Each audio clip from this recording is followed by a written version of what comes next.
Hello, hello, and welcome back to the Black Girl Iowa podcast. I'm your host, Emily, and I've got a fantastic episode for you guys today. The person that I'm interviewing, it is so perfect that we were able to come together and have this conversation, especially considering a lot of the changes in legislation that have happened in reference to higher education and diversity, equity, and inclusion initiatives. So, before we get into the interview with this person and I introduce you to them, let's go ahead and talk about our Black Iowa fact of the week. So today we're going to learn about Edna Griffin. Edna Griffin was born in Lexington, Kentucky in 1909. She is a 1933 graduate of Fisk University in Nashville, Tennessee, where she received a degree in education. Edna also served in the Women's Army Corps at Fort Des Moines during World War II. She and her husband, Stanley, moved to Des Moines in 1947 so he could attend Still College of Osteopathy and Surgery, which is now known as Des Moines University. So here's what happened, and here's why you need to know who Edna Griffin was. On July 7th, 1948, Edna, John Bibbs, and Leonard Hudson, along with Edna's 1-year-old daughter, went to the Cat's Drug Store in downtown Des Moines to order drinks from the soda fountain. They were denied service. The three were members of the Progressive Party of Iowa at the time. Edna organized a boycott, conducted sit-ins, and picketed the store every Saturday for 2 months after the incident occurred. They also, all three of them, filed charges against the store's owner, Maurice Katz, in November of 1948, citing a violation of the 1884 Iowa Civil Rights Act, which prohibits discrimination in a public place. Maurice Katz was found guilty of these charges, and he was only fined $50. During the criminal appeal with the Iowa Supreme Court, Edna filed a civil suit in the Polk County District Court for $10,000 in damages. In October of 1949, an all-white jury awarded Griffin $1. Her legal representation, which was the NAACP Legal Defense Fund, deemed this event as a moral victory. This also meant that lunch counters, soda fountains, and restaurants in Des Moines, by law, had to serve African Americans. A family friend and neighbor, Michael Johnson, had this to say about Edna. Edna fought for civil rights for African Americans and all people, but she also fought for all people across the protected classes. She was a true advocate for peace and human rights. In 1998, the building that was once home to the Cat's Drug Store was rightfully named after Edna Griffin, as she was and is a local legend and pioneer for civil rights in Iowa. This episode is dedicated to Edna Griffin and her dedication to the movement. We appreciate her time and foresight into making a better Iowa for future generations. So that is a little bit about Edna Griffin. Cat's Drug Store, that building is now called the Edna Griffin Building, and it is located downtown on Locust Street, so definitely go and check that out. And go to your local library also, or even just do a Google search. Type in Edna Griffin. She did a lot for this community, for the city of Des Moines, and for the state of Iowa. So I highly encourage you guys go out and do that research. It's time for me to introduce whom I interviewed this week, which is the one and only Dr. Keyah Levy. Dr. Levy is native to Waterloo, Iowa, and is a 2004 graduate of Waterloo West High School. Dr. Levy currently holds 3 degrees. She has a Bachelor of Arts degree in Interdisciplinary Studies in Health Science from the University of Iowa. She has a Master of Arts degree in Health Promotion and Global Health Disparities from the University of Northern Iowa. And most recently, in 2023, she received her PhD in Education and Student Affairs Administration and Leadership from the University of Wisconsin-La Crosse. Dr. Levy is always active in the Black community with many community boards, including being a board member of the Iowa Black Doula Collective and Mercy One Northeast. She is a decorated recipient of various awards, including receiving the Bet on Yourself Increasing Diversity Award from Jennifer Tardy Consulting in 2023. She is someone that I admire, and I am so excited for you guys to listen to this interview. So, without further ado, ladies, gentlemen, and non binary friends, I give you my exclusive interview with the inaugural Vice President for Diversity, Equity, and Inclusion at Simpson College, Dr. Keyah Levy. Today, I have the one and only Dr. Keyah Levy. I am so excited. Dr. Levy, thank you so much for joining us today. Absolutely. Thank you for having me. I Yes. appreciate it. Yes. So, okay. So, Dr. Levy, I'm pretty sure she wants me to call her Keyah, but I just feel like if you went all the way in school and you got your doctorate, no, I'm not calling you. No, not at all. So, I appreciate it. I'm still getting used to it, but it is Dr. Keyah. Yes. Okay, so I'll do Dr. Keyah. How about that? Okay, that works. That Perfect. works. So just to tell you guys a little bit about Dr. Keyah. So Dr. Keyah is a native of Waterloo. So kind of the northeast little bit corner of the state a little bit. She graduated from the University of Iowa back in 2008, correct? Yes. All right. So with a Bachelor of Arts in Interdisciplinary Studies with a focus in health science. She got her master's from the University of Northern Iowa. And most recently, in 2023, she received her PhD in Student Affairs Administration and Leadership from the University of Wisconsin-La Crosse. So currently, yes, claps. Currently, Dr. Keyah is the inaugural Vice President for Diversity, Equity, and Inclusion and Title IX coordinator at my alma mater of Simpson College. So before we get into anything else, let's kind of talk about pre-Dr. Keyah. So Keyah, why don't you tell us a little bit about your experience growing up in Waterloo?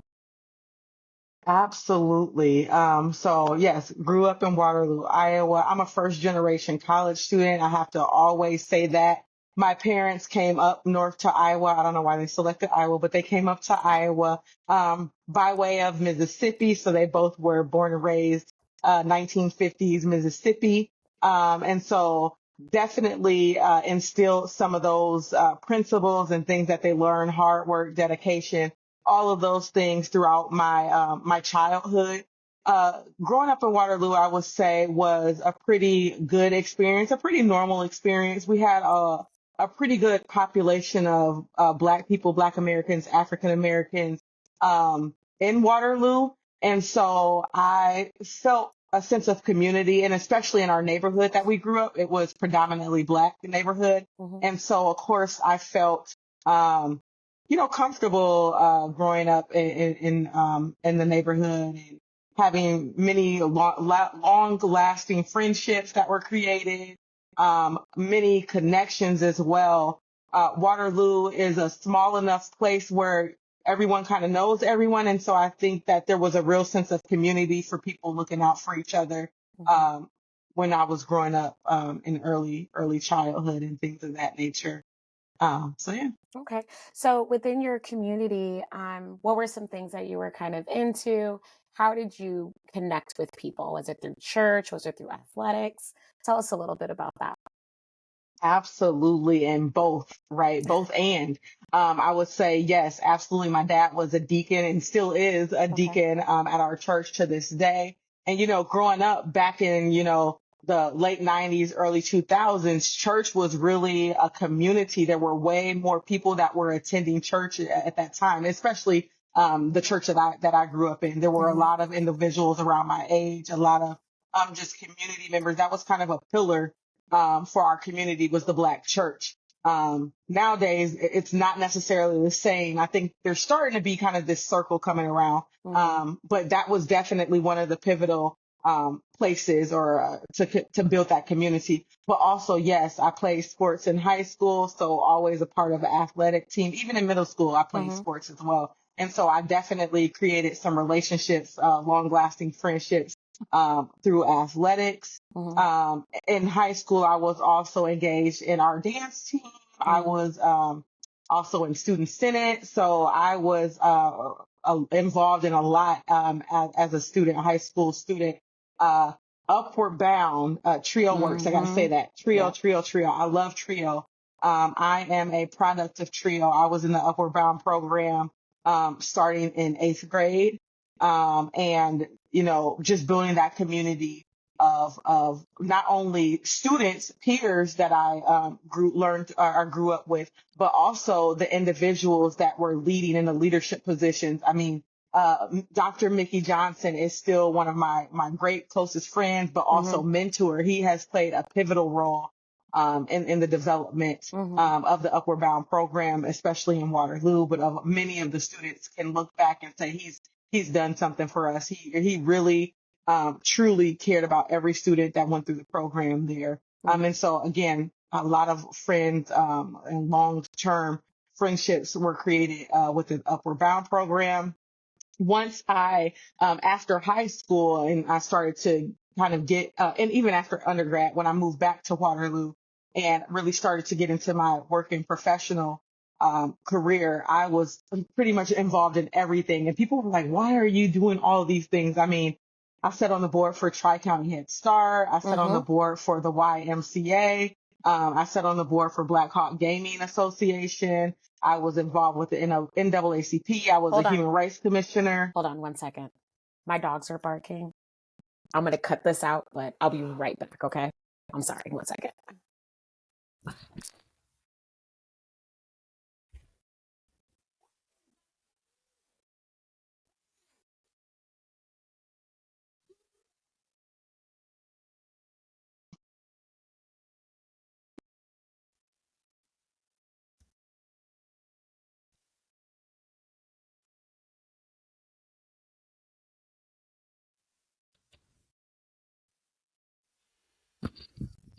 I am so sorry.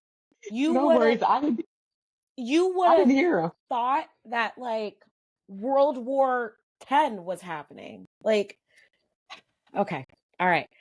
So you were talking about your involvement with the you Yeah, said the the Head boards Start, and all the community. boards and stuff like that. So Hmm oh man, how am I gonna do this? Um you were talking about how your involvement young led to your involvement in the various different committees in college and after. hmm Okay. Yeah. So do you want to start from there? Yeah. Yeah. Okay. So, yeah, even, after college, like I said, once I moved back to Waterloo, I was engaged in a number of different, organizations. I sat on the board, for a number of organizations like the YWCA, the, Human Rights Commission, Black Hawk County, Gaming Association, Tri-County Head Start, NAACP, Human Rights Commission. Like I was really, really active in my community for a number of reasons. I coached high school girls basketball for about 7 years for a number of reasons. And I think the main reason was because I wanted to pour back into my community what had been poured into me. Um, and then also I wanted to provide a positive role model for a lot of the young Black women and girls that were coming up through the pipeline. While there were so many influential people in my life, I really can remember most of them being Black men, in addition to my family, my household. But a lot of them, like I remember even in middle school, high school, Mr. Allen, principal, Black principal, Mr. Denton was one of our workers in our school. Like I said, Dr. Johnson was over Upward Bound. So a lot of Black male figures definitely played a role in who I am and upbringing and contributed to a lot of the things, skills and things that I have now. But I wanted to provide that representation for the Black girls that were coming up as well. And so those are really the two main reasons I wanted to pour back into my community. And I also wanted to serve as kind of an inspiration or a role model in some sense to the Black girls that coming up Hmm. asking me. Yeah, and I think that that is so important, and I really commend you for that. And that's one of the reasons why I'm doing this podcast is because I feel like if we look at the history of, since post-slavery Reconstruction era, and we look at what the migration looks like of Black people coming to the state of Iowa, in everything that we read, it's almost like the stories of Black women have kind of been lost, and it's one of those things where you have to be within the community to understand what, an Evelyn K. Davis means to the Des Moines community, right? So I really think Mm, that as Black women, it's just so important for us to be those role models and examples that we didn't see when we were younger. Because I could tell you, same, granted, I had some really awesome people in my corner. A very small fraction of them were Black. And that is not for the lack of trying. It's just, I look at where we are, Black people only make up 4% of a population of over 3 million people. That's like 141,000 people total within the state. And that was a lot younger when we were, or that was a lot lower when we were younger. So, mhm, now, mhm. before we kind of like get into all of the stuff about DEI, the thing that I really want to talk about real quick is the fact of you and I both went to PWIs. And for those of you that don't know, a PWI is a predominantly white institution. Historically Black colleges and universities, HBCUs, there are quite a few of them here in the US, but the closest one to Iowa is in Lincoln, Missouri. So for me, going to an HBCU, I was not going to do because I didn't want to leave Iowa. So you are at my alma mater now. So, and we can talk about what my experiences was like. But I want to really talk about your experience at Iowa because Iowa, it's a school of about 30,000 kids. Um, it's a part of the big three here in Iowa in partner with Iowa State and University of Iowa. But your Black student body was a hell of a lot more active than the one at my school. So, you want to talk to me a little bit about that and maybe how that also encouraged you to remain active based on your growing up in Waterloo? Absolutely. Before I go there, I just kind of want to circle back on something that you just said in terms of like how our voices are lost. And my dissertation was literally called Hear Our Voices, Mm, right? And because our voices are often lost, and it was really the study of Black undergraduate women in culturally affinity-based groups at predominantly white institutions. And it was really examining the support or lack thereof support that these predominantly white institutions offer to Black women specifically, if they're leading and or engaged in culturally based student orgs such as Black Student Union, African Women's Union, things of that nature. And so that's kind of what my dissertation was about. And again, the goal was for institutions, leaders in particular, to hear their voices, right? Hear their experiences.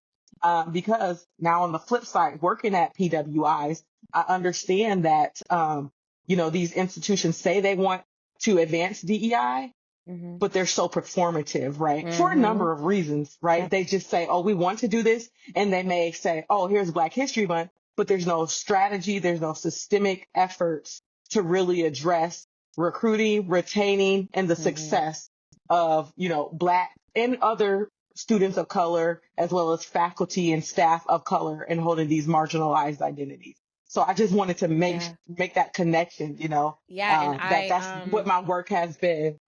I want to read your dissertation. So if you can just go Okay. ahead and send that on over so I can give that a read. And I really hope that, your dissertation, I hope one day, if you have not already, that it is published because the more women we get, the more Black women we get speaking out about that and why it's important, hopefully, finally, someone will listen. But yeah. Absolutely, absolutely. Yes, it is published, but I can definitely Oh, send it you a is. copy. Bet I want a Now, copy. yeah. Now going back to your question about my experience as an undergraduate at a predominantly white institution. So I attended the University of Iowa from 2004 to 2008. right? So this was kind of pre, George Floyd, Tamir Rice, Mm-hmm.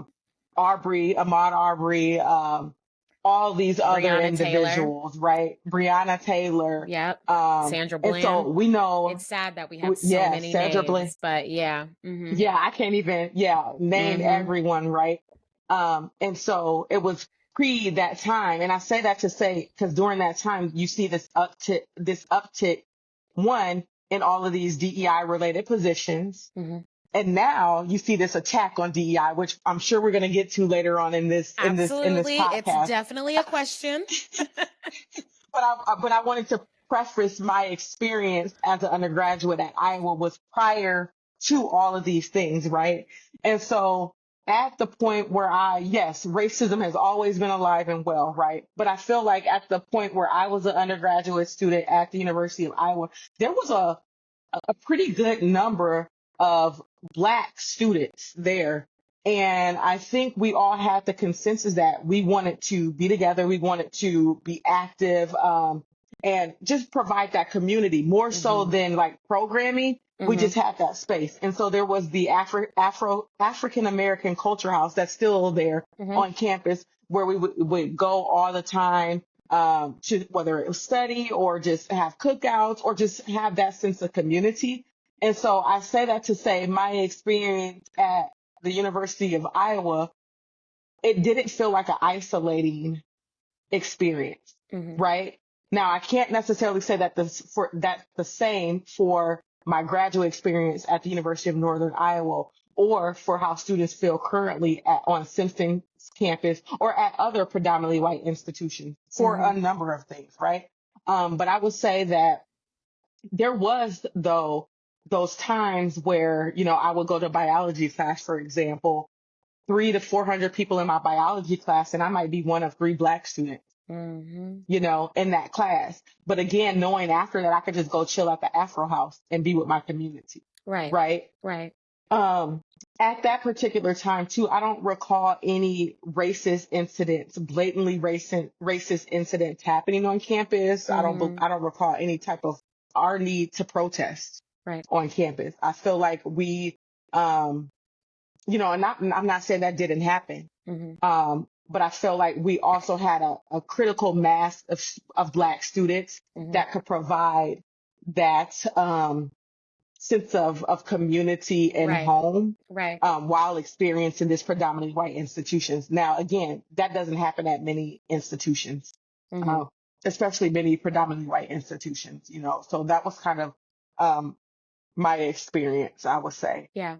Yeah. And I think that, I can understand why, you know, um, Black kids don't want to go to PWIs, right?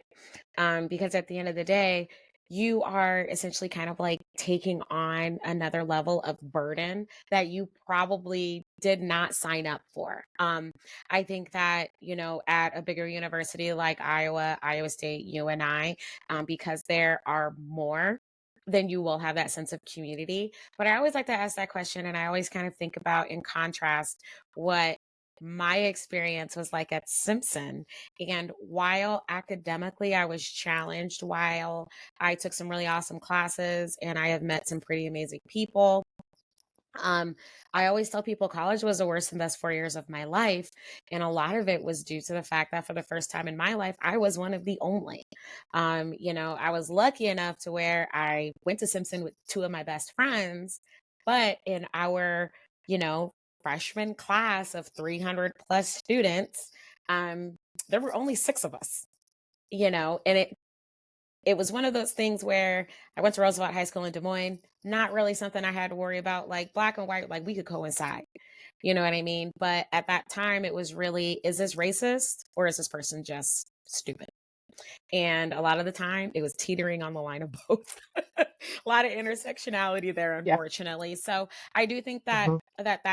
that's important, especially as we are, in this era now where, you know, I think the conversations have always been ready to be had. But I don't know about you, but I feel more like right now we're at a point where we are really just calling it for what it is. If it walks like a duck, quacks like a duck, and looks like a duck, it's a duck. And we just need to go ahead and Mm-hmm. say what it is. And Mm-hmm. that really brings me to the current and ongoing attack of DEI initiatives. Just read the other Mm-hmm. day that, well, not the other day. So this was actually last month, but currently at this point, there are over 30 states that have over 100 different pieces of legislation on the table in their states to either erase or limit DEI initiatives. The state of Texas currently at any of their publicly funded colleges or universities, there are no DEI initiatives or offices. Florida is the same way. Alabama is the same way. And then we look at Iowa, a Republican state, and we've been a Republican state for the last 2 decades, basically now. And there is most definitely attack to the point where the Board of Regents came down with 12 recommendations for our state universities to realign our DEI initiatives. Mm-hmm. With Mm-hmm. you being the inaugural Vice President of Diversity, Equity, and Inclusion, if this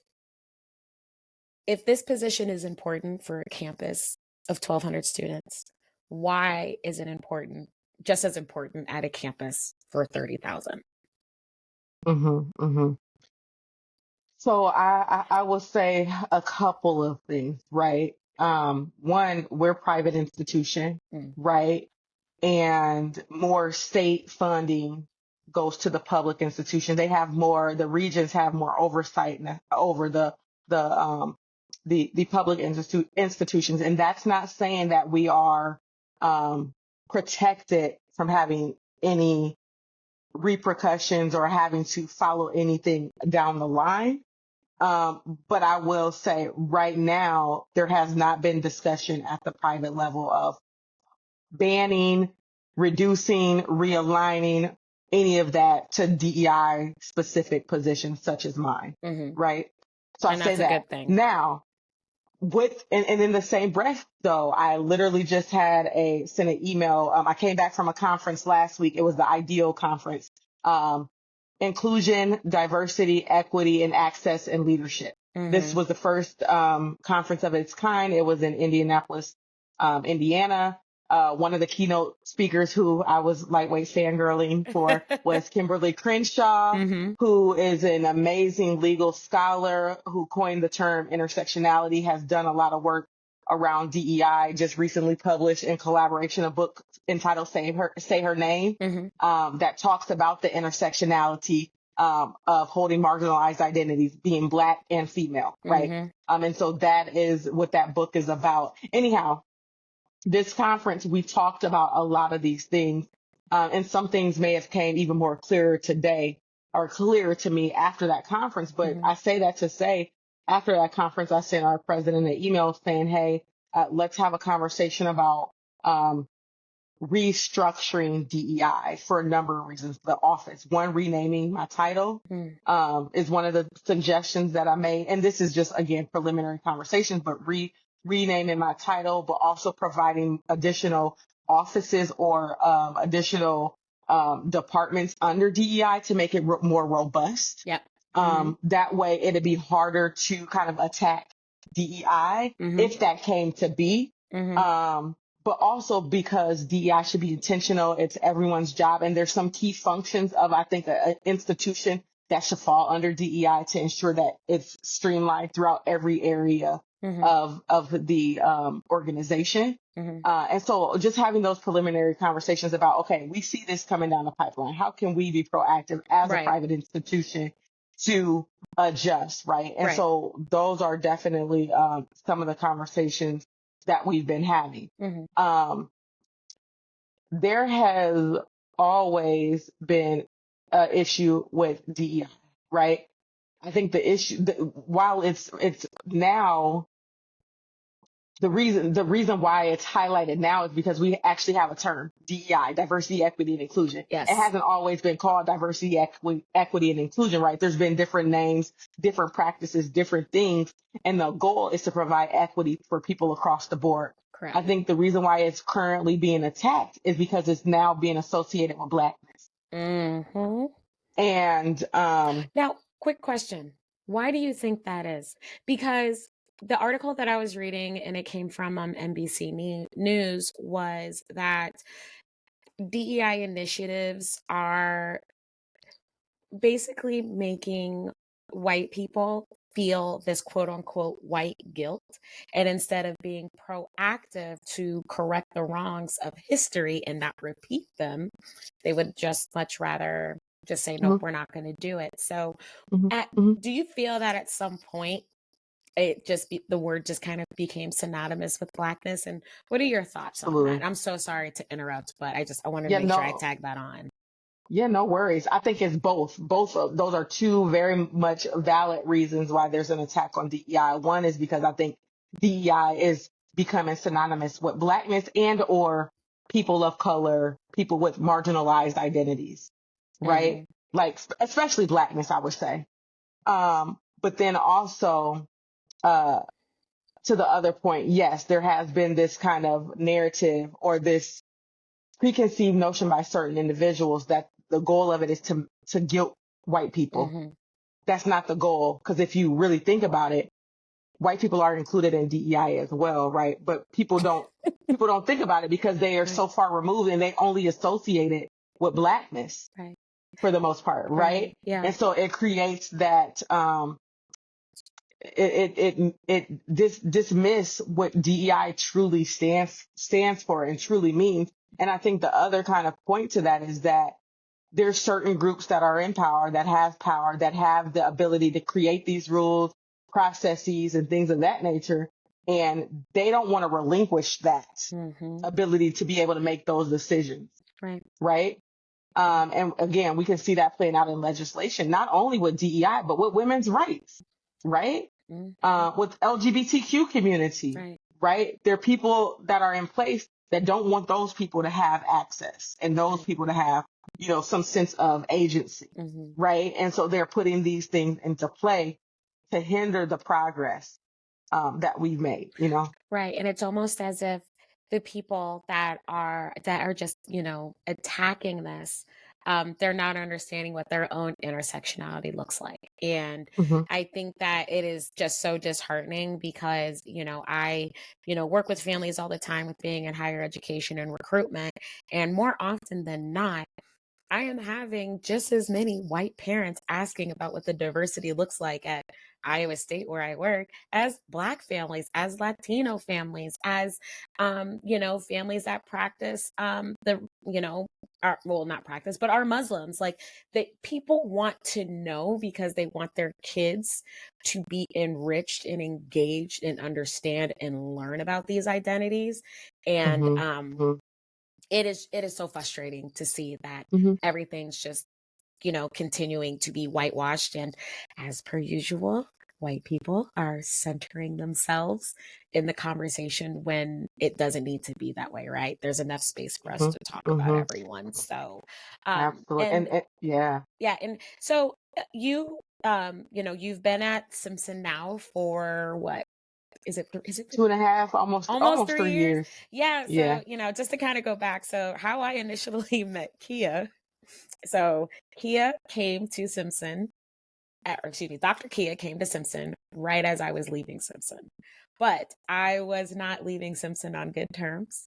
There was an issue that happened that did most definitely deal with race and tone and disrespect, and quickly came to realize that even though I was very disheartened on the reasons why I had to leave, I was actually very hopeful because someone like Dr. Keel was there, and I knew that you were gonna really make a difference. So, with you now going on your third year at Simpson in this inaugural role, do you want to talk a little bit about some of the things that you've done, some of your successes, and maybe even some things that, you know, the school still needs to work on, or just some initiatives that you have planned for the future?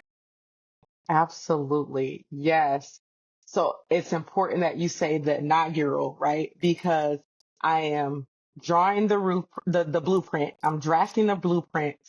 I'm building the plane and I'm flying it, Mm. right? And I have two other roles Mm-hmm. that I'm doing as well, right? So I just want to lay that out there Mm-hmm. to say, to provide some perspective as well, right?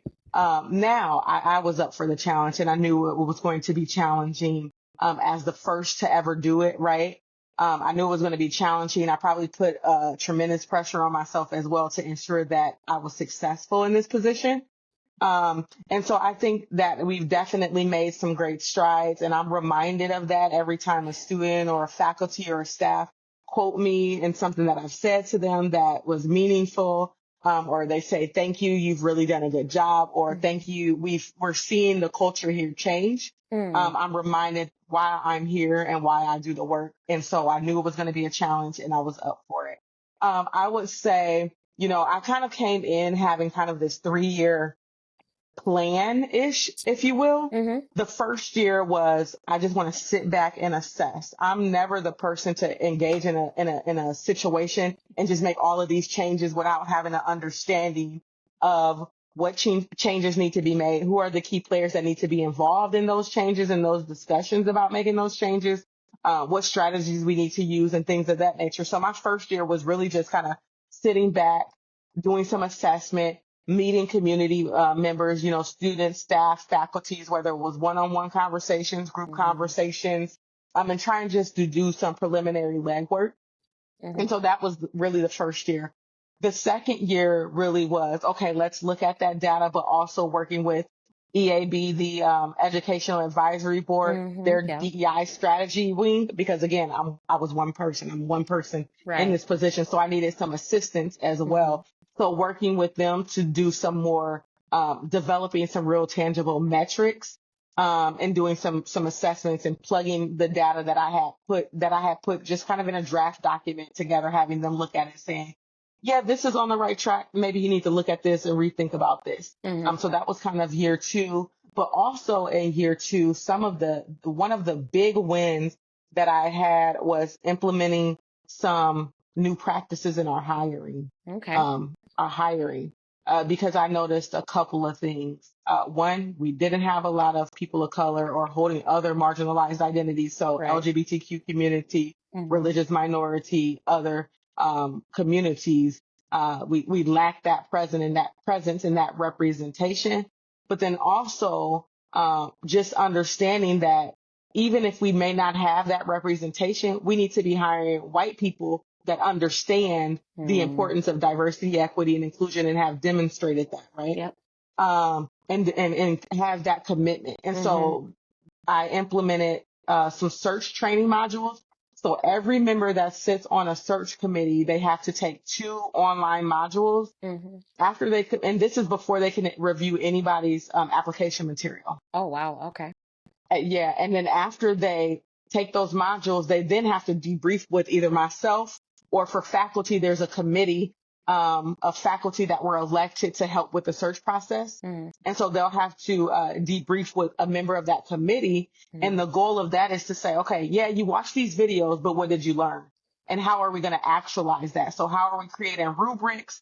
How are we creating scoring mechanisms? What Mm-hmm. questions are we asking in the interview? Which ones are appropriate? Which ones, are meeting the needs for what we need for these positions, Right. right? And so then they have to do that. Then they're allowed to access the application material and review the material. Part of the reason for creating that rubric ahead of time is like, this is the criteria we're looking for. Mm-hmm. So you set that up before you look at the material, because oftentimes biases may kick in once you look at these material, and now you're trying to change the goalpost Right. for what you want in candidates, Right.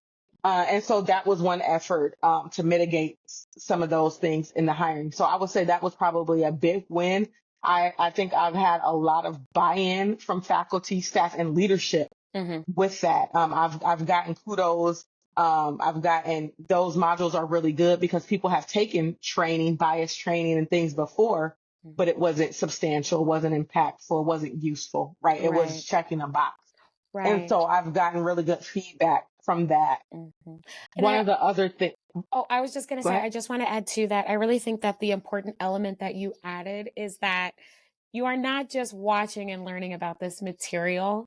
You also need to vocally say what you learned from it. I feel Mhm. like because I feel like one of the reasons why the attack on DEI is just so massive right now is because people are not actually reading the documentation to understand it. They're reading it to refute it. And I feel like if that's just the same cycle, then that's why we're not seeing diversity in a lot of these positions. So definite kudos to you for implementing that, because as an alum, Simpson needed it. I can Thank absolutely you. Simpson needed it. Please, but Thank please, you. please continue. I'm so sorry to Yeah, interrupt no, no, again. no, no, no problem. No problem at all. I think that was definitely one of the big wins because I think it's often hard for individuals to change any type of hiring practices. And so that is also one of the reasons why when I took this position, I said, oh, this is a VP position. It is on the cabinet. It reports only to the president. Mm, Sign me up. yeah, Okay. Because to 100%. me, that showed, and at the time we had our first female president, right? So hmm that combination showed me, oh, they're ready for change. Right. So I'm ready to provide what I can provide and contribute. I want to be a part of the change, right? And so those were a couple of the things that really helped me to get to where I'm at, right? And motivated me to take this position and do the work that I'm doing. And so the other thing that I would say, one of the other wins is that I've kind of restructured, reshaped, reinvigorated it's called an all campus committee on diversity, equity, and inclusion. And that Okay. includes faculty, staff, and students, and just re-energize them. And since I've been there, we've created several different policies.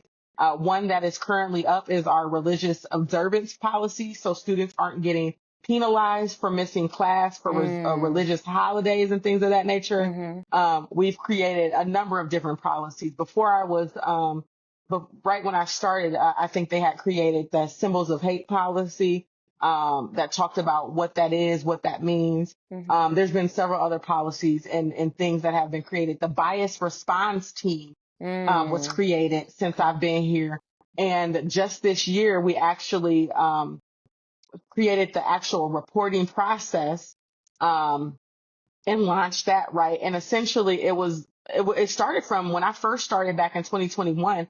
I met with a student who was a senior at that time, graduating, who did a capstone project and said, "Hey, we need a way for students, staff, and faculty to be able to report instances of bias that are not discriminatory in nature. So don't have to they're not HR punishable, hmm but there's still incidents that impact our journey here. And we need to Right. be able to provide opportunity to report that, but also to get resolution. Yeah. And so that came to fruition from a senior student capstone project, probably my first semester Wow. here until now. We were able to create a team, create the actual reporting form, and create an actual process. That's a 3-tiered process.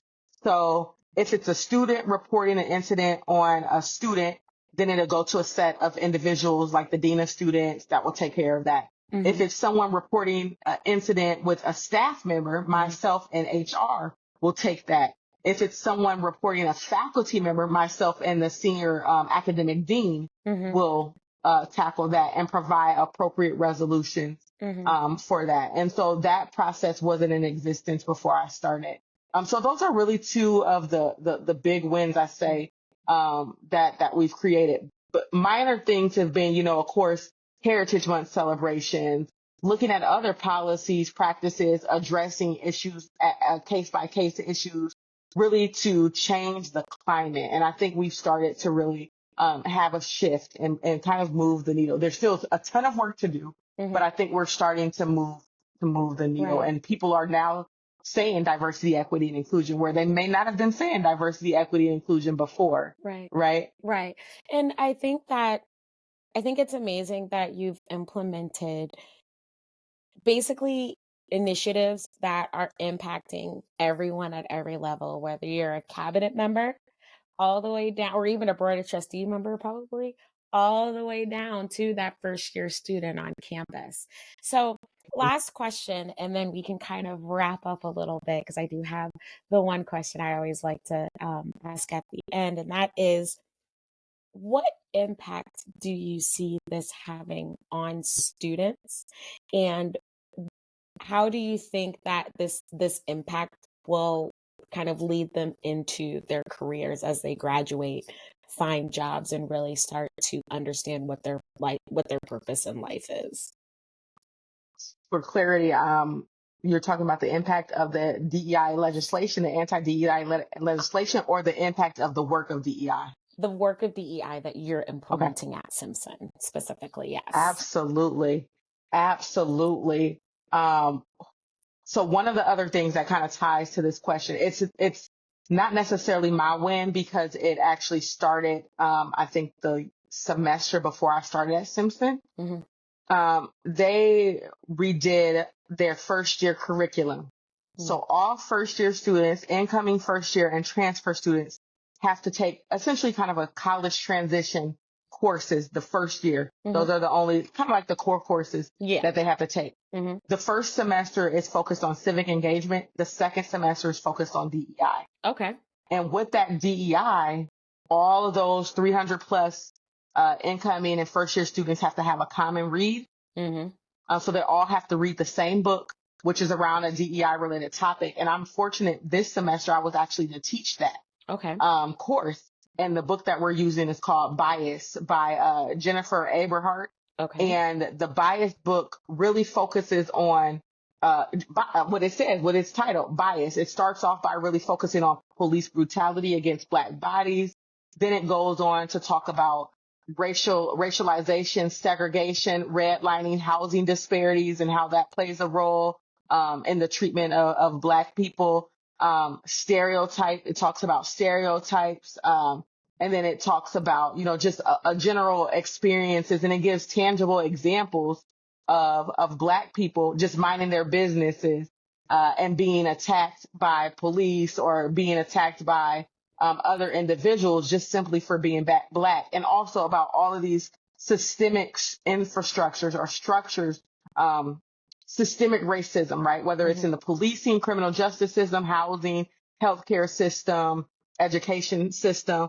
And so that's what this book is about. And like I said, I've been fortunate to be able to teach it this semester. Hmm. I often preface with my students, I have to let them know that I'm a Black woman. I'm teaching this from a Black woman's perspective. You Hmm. might not get the same conversation if there was a white male teaching this or Hmm. someone different teaching this, right? So understanding that um, it may be centered around my identity. So there's going to be a lot of Black women examples, Black men examples, whereas in other courses, there may be other instances of biases that may be taught, right? Right. So I say that in the beginning of class, but then I also say, and the purpose of that first year sequence, especially the DEI class, is to broaden the perspective of students. And I often say that the goal for all of us is to grow, right?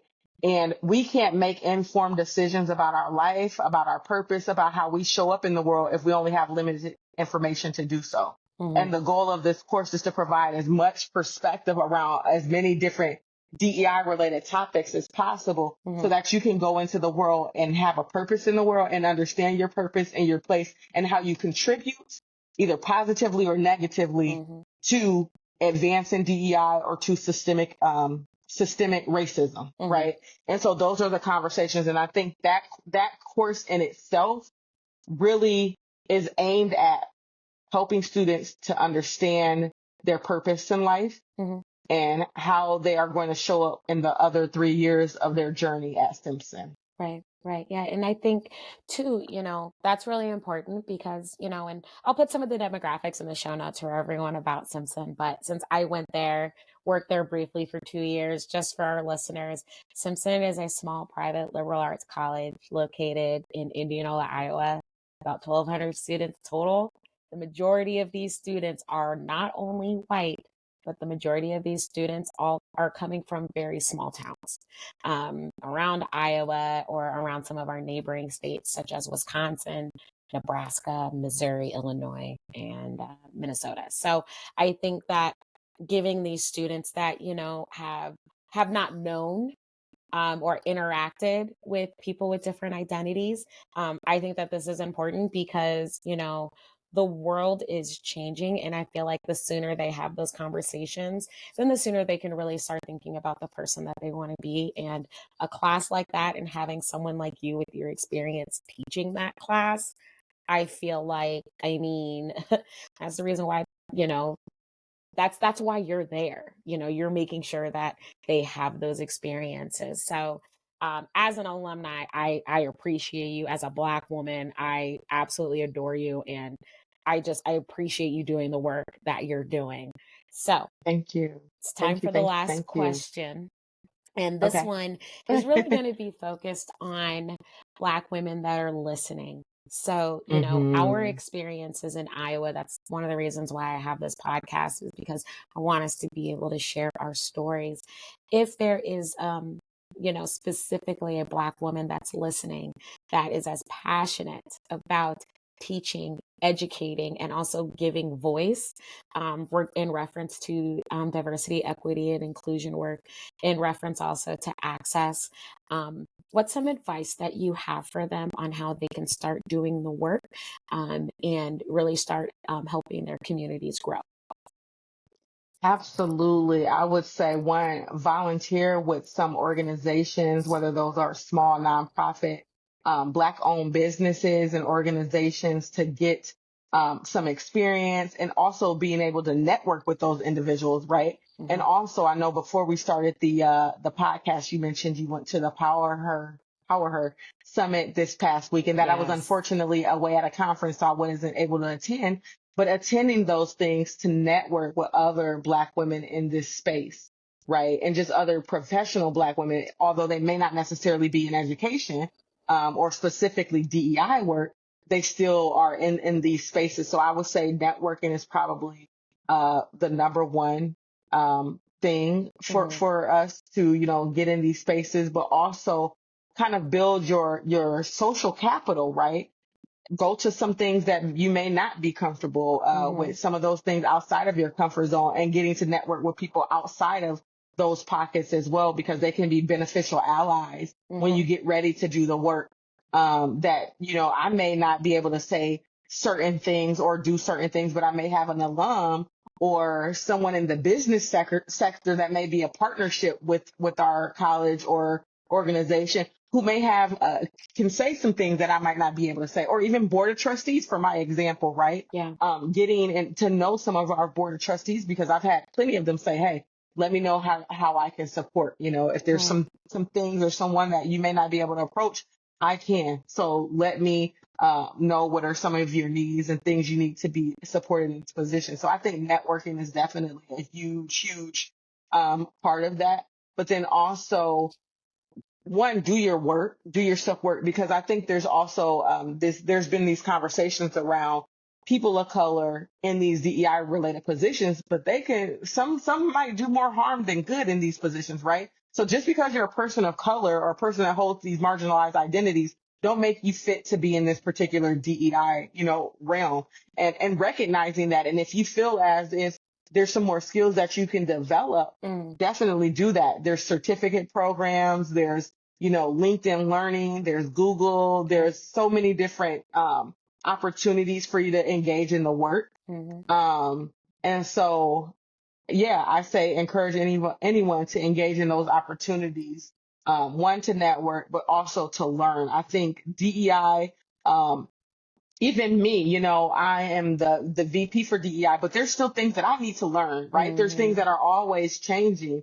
There's religions that I may not be as familiar with as Christian, as Hmm. Baptist, because that's how I was raised, right? Yep. And Yep. so I think the most important thing, there's several different ground rules that I always say when I have these conversations around DEI. A couple of them that I think are relevant is, one, listen to understand, right? Mm. So come into these spaces and listen to understand, right? as opposed to respond. And that's part of growth. That's how we grow in our field. That's how we grow as individuals and as professionals, right? And then the other thing that I often say is that the work of DEI is a marathon and not a sprint, and it's a journey and not a destination, right? And so understanding that will help you continue to do the work because you don't have an end goal. Right. Like you don't have an end bar. It's a continuous journey Right. that we're on, and it's a marathon. So you got to take your time. Yeah. You can't just sprint and run out of energy, because that is one thing that you can definitely do is get burned out Yeah. in this work. Right. Yes, absolutely. Because it kind of goes with that term, and this term used to get on my nerves, but the whole social justice warrior, right? This work, it is hard, and just like what you said, you don't know it all, and there are different things that come up that you are having to educate yourself on. So, Yeah. I appreciate the work that you are doing, especially at my alma mater. I'm always keeping my fingers crossed for my alma mater because it's a fantastic school. I Yeah. enjoyed my time there. But I'd be lying if I said I didn't wish there was a Dr. Keyah Levy when I was there, to really help and guide me through, because I went through Thank you. Thank you. Thank you so much. I You appreciate are that. welcome. You are welcome. So what we'll do here then is, everyone, we're going to take a break here, and then I'll get into my final thoughts about this episode.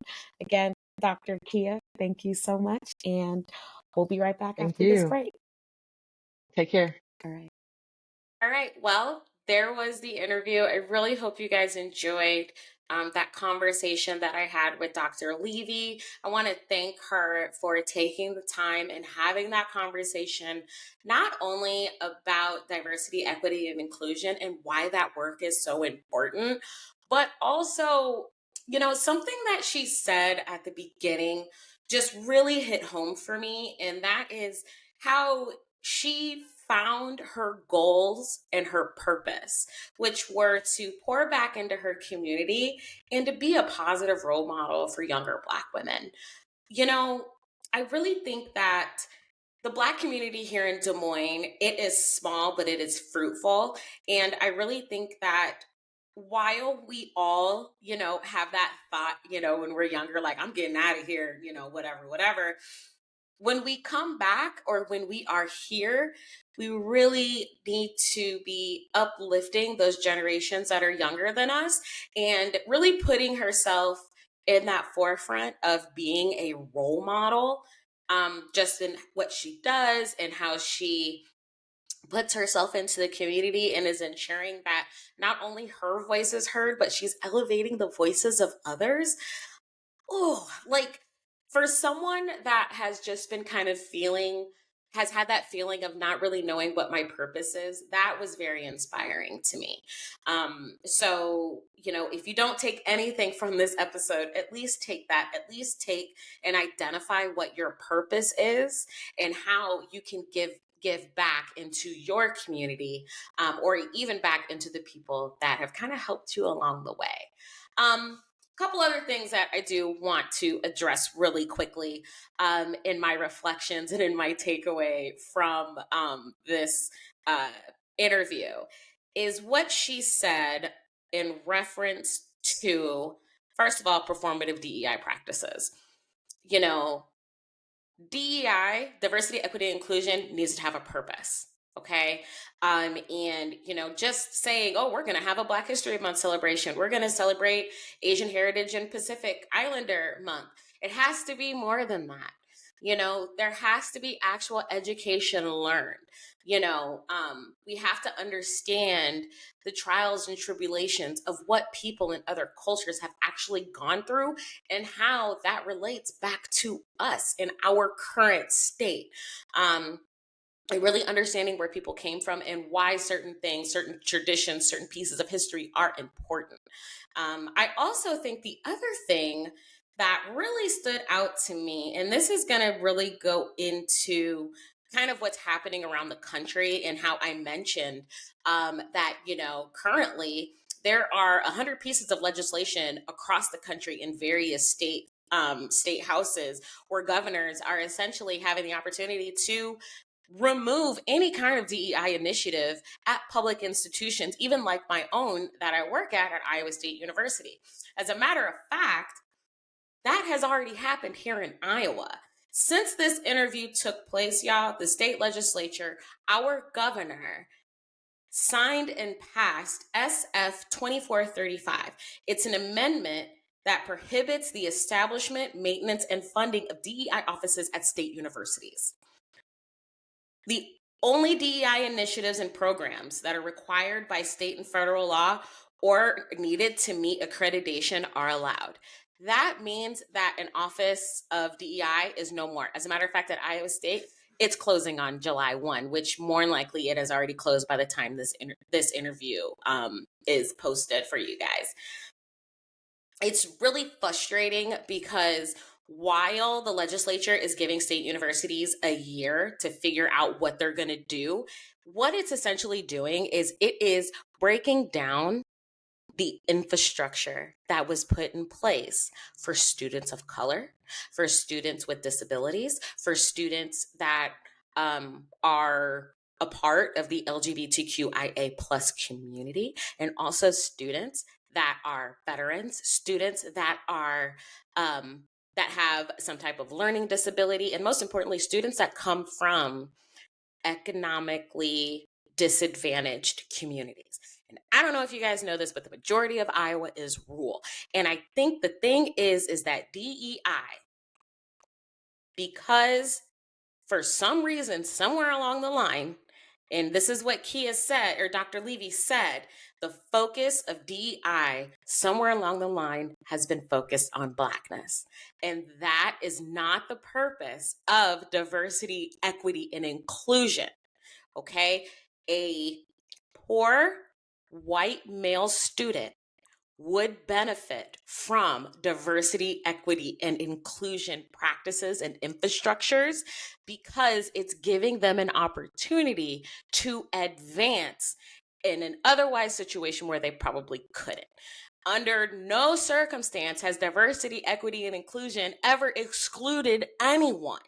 And the fact of the matter is that our state legislature here in Iowa, the state legislature in Texas, Florida, Alabama, and any other state where this legislation has a possibility of passing, it is going to hurt white people more than ever before.